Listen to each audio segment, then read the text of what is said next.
is excessive amount of iron. Through this process, we can reduce the amount of iron present in our water, then supply it to the household.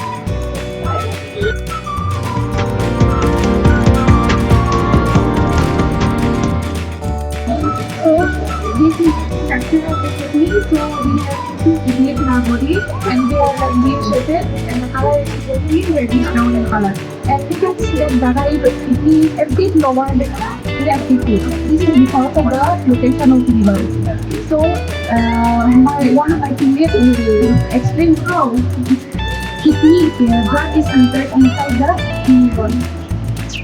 Nephron.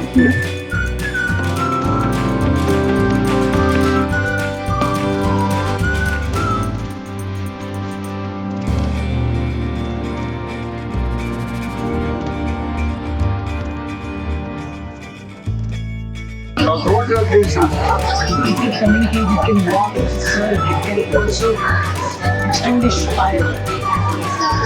Emergency fire sometimes extremely fire. So, you get